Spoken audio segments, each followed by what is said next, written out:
Alright guys, everybody's been asking me about it. Here's what I have for trade binders so far, so let's get right into it here.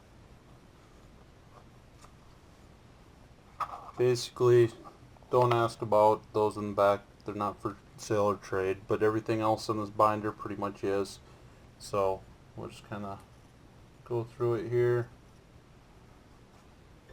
I'll try to do as stable as I possibly can.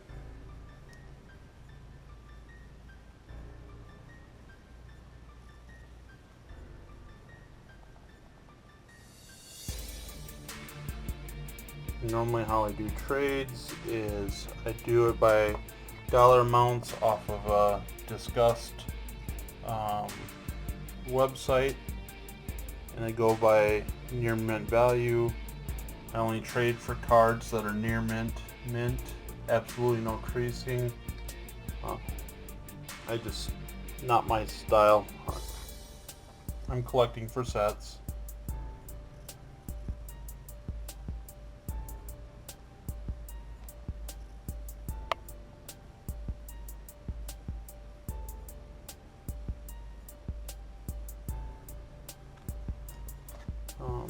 And then on my list, I do have the numbers down, which sets they're from. Please, if you guys are trading me, make sure there's something I need on there.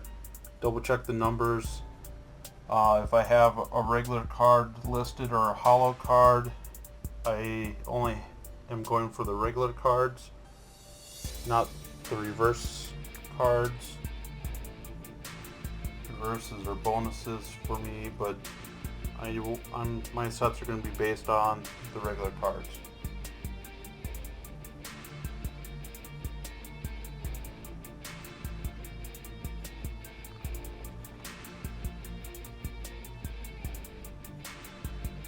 And I apologize, none of these cards are in order because they're always rotating.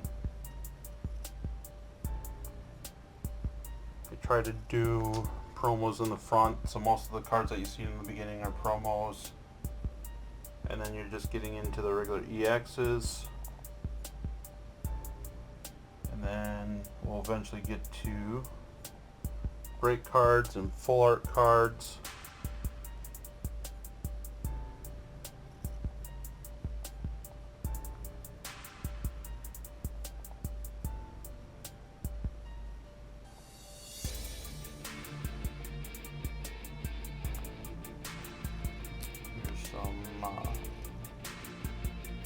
Treasures, RC cards, full arts.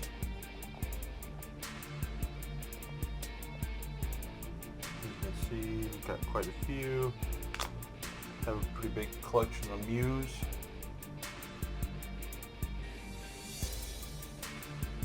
And we're getting into some full arts.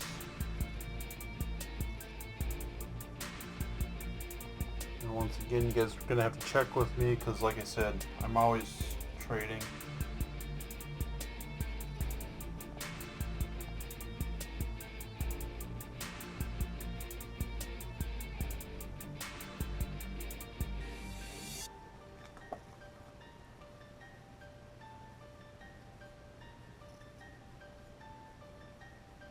Breaks and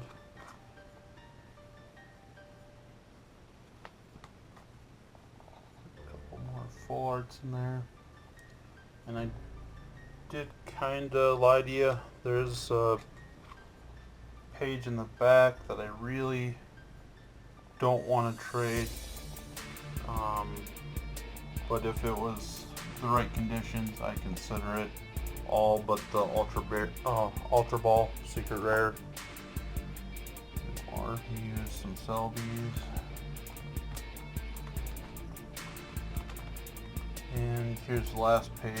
Like I said, things would have to be just right to actually pull any of these off of me. Let me see what's in the last page here. And most of my cards are near mint or mint. This one is definitely not. It's pretty rough. I think it would be playable, but that's what I have for ultra rares. I'll just zip through the hollows here in 1 second. Alright, so here's the hollow binder. I'm going to try to zip through this a little bit quicker. I don't put cards on the back just because with hollows you can wreck them. And I'm a collector and I'm not for wrecking cards. And I believe almost all these cards I actually pulled, or I should say the family has pulled.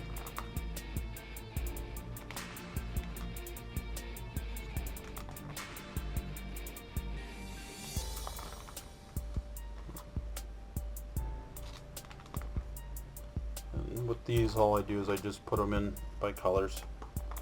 So if you guys want to skip ahead to a certain set, like lightning or fire,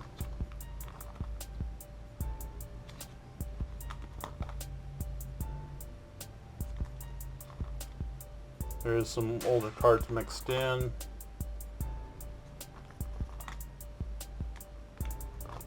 Same thing with these. I do go by value. Older cards you normally have to use Troll and Toad. Cool Stuff Inc. is a site that I like to use. Their prices are normally pretty decent.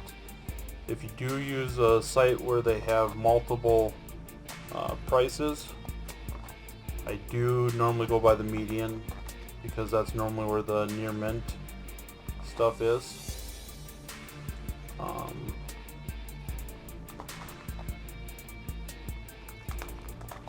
Because a lot of times you can find it cheaper. I don't use eBay for pricing because you can pretty much find anything on there to sway whichever way you want to go with things. Like if I was trying to get a card off you that's I wanted to get it for cheaper, I could normally find that on eBay. Or if I'm trying to sell a card, you can normally find a card on there that's sold pretty high. Basically, I can go to a site and buy it for this price. That's kind of why I go by those, or buy it now if I have to on eBay.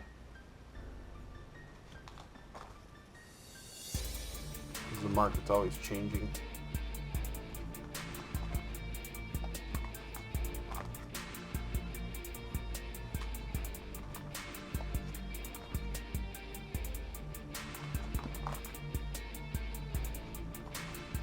Got quite a few.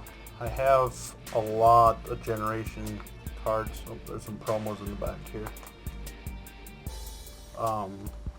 You'll just have to ask me if you need generation sets stuff. I don't have it all put in here yet, especially on the hollows or uncommons or whatever.